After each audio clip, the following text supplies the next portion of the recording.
Comment calculer tes apports journaliers caloriques pour être sûr de perdre du poids? C'est tout de suite, reste bien jusqu'à la fin si tu veux savoir comment faire. Alors pour calculer tes apports journaliers caloriques, dans un premier temps, on va calculer ton métabolisme de base. Le métabolisme de base, c'est ce que ton corps il brûle au repos même quand tu dors.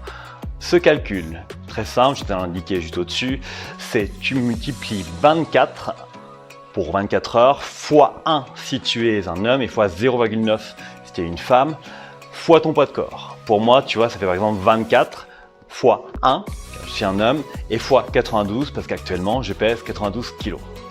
Et avec ce calcul-là, pour moi, ça me fait 2208 calories. Donc même sans rien faire, même quand je dors, si je dors pendant 24 heures, j'ai volé 2208 calories.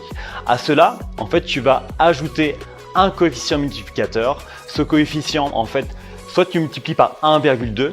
1,2 c'est si tu as une activité physique assez faible, 1,4 si ton activité elle est modérée, 1,6 si ton activité elle est intense et 1,8 si ton activité est très intense. Alors effectivement, c'est jamais facile de jauger quel coefficient prendre. Ce que tu peux faire, c'est que tu fais le calcul. Moi, par exemple, toi, ça fait donc mon métabolisme de base, il est à 2208. Je multiplie par 1,4 parce qu'en ce moment, mon activité, je suis en vacances, elle est modérée, ce qui me fait 3100 calories. Si jamais je vais manger plus que ça, tous les jours, je vais prendre, si par exemple, je mange 3300 calories, moins mes 3100 calories que je brûle de manière journalière, mais en fait, je vais avoir pris 200 calories en plus. Si au contraire, derrière cela, je brûle 3100 calories, mais en fait, j'en ai mangé que 2800. En fait, ça fait un déficit de 300. Je vais perdre ici donc 300 calories. Je t'invite à faire le test pour voir si le calcul réalisé correspond à peu près à ce que tu manges. Si tu vois qu'au final, pour ton poids de corps, tu arrives à rester au nombre de calories indiquées, tu vas rester à ton poids. Si au contraire, tu veux essayer de commencer à perdre du poids, il va falloir commencer par ici. 20% de calories en moins et essaye de voir ce que ça fait au bout d'une semaine. Alors une fois que l'on a notre métabolisme de base multiplié par l'activité que l'on fait, on a notre apport journalier calorique. À ça, en fait, on va voir quoi manger. Alors, je ne vais pas vous dire quel aliment manger, mais c'est au niveau des macronutriments. Macronutriments, je rappelle, c'est protéines, lipides, glucides. Donc, il y a des acides gras essentiels, il y a des acides aminés, des protéines, acides aminés essentiels. On va parler de ces deux-là dans un premier temps. À savoir, pour une personne, il faut au moins 1,2 g par kilo de poids de corps. Donc pour moi qui fait 92 kg, je multiplie par 1,2, ce qui me donne 110 g de protéines à prendre d'une manière journalière si je veux être sûr de maintenir ma masse musculaire.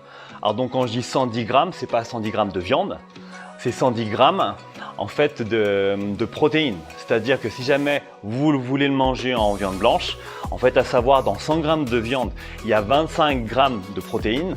Donc limite pour moi, il faudra quasiment manger 400-420 g de viande blanche pour avoir 110 g de protéines. Alors une fois que j'ai ça, j'ai comblé mes apports journaliers en acides aminés. C'est les lipides. Il faut au moins 1 g par kilo de poids de corps. Donc je fais 92 kg fois 1, ça fait 92. Il me faut 92 g de lipides par jour. À cela, une fois que l'on a ces deux-là, à savoir les protéines, alors pour moi, on a vu qu'il me fallait 110 g.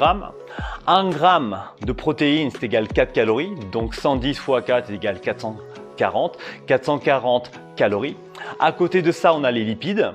Les lipides, pour moi, c'est 92 grammes fois 9 parce que 1 g de lipides égale 9 calories. Donc 92 fois 9, ça fait 918. Ces deux chiffres-là, en fait, je vais les additionner. Ça va me donner pour moi 1258 calories. À cela, en fait, je vais enlever 3100, donc plutôt à l'inverse. 3100, c'est ce que je brûle de manière journalière par rapport à mon activité, moins 1258, et ça va faire 1842. Et ce 1842, en fait, c'est le nombre de glucides qu'il me faut. C'est comme ça qu'on le fait. On le fait par rapport, en fait, aux deux nutriments essentiels qui sont protéines et lipides. Alors pourquoi essentiels? En fait, ils sont non synthétisés par le corps, donc le corps a besoin d'en prendre. Une fois qu'on a ces deux-là, on fait la soustraction de l'apport journalier total moins apport protéines et apport lipides. Ne vous inquiétez pas, j'ai besoin d'écrire tout ça. Et donc derrière, pour moi, ça me fait 1842 calories. 1842 calories, je le divise par 4 car 1 g de glucides égale 4 calories. Donc pour moi, ça fait 1842 divisé par 4, ça fait 460 g de glucides. Pour moi, il va me falloir 460 g de glucides pour arriver à mes 3100 calories par jour. Alors, comment perdre du poids? Je te dirais, c'est simple. On l'a vu un peu avant, il suffit juste de diminuer ton apport en calories. Je te dirais, ce à enlever en priorité, à diminuer, ça sera les nutriments non essentiels. Donc pour ma part, alors ça reste propre à moi-même, je préfère diminuer les sucres. Donc si jamais tu veux diminuer quelque chose, commence par les… Alors quand je dis sucre, c'est les glucides. Essaye de diminuer à peu près de 20%, c'est-à-dire 20%. Pour moi, toi, ça fait 3100 calories par jour. 20% de 3100, ça fait 620. Je vais enlever 620 calories. Donc moi, j'en ai besoin de 1142, moins 600. Je vais avoir besoin de 1200 calories de sucre par jour. Si j'arrive à faire ça sur une période assez longue, je vais commencer à perdre du poids. Voilà, j'espère que cette vidéo t'apportera quelque chose. Et n'oublie pas, quel petit pas fais-tu aujourd'hui pour arriver à tes rêves.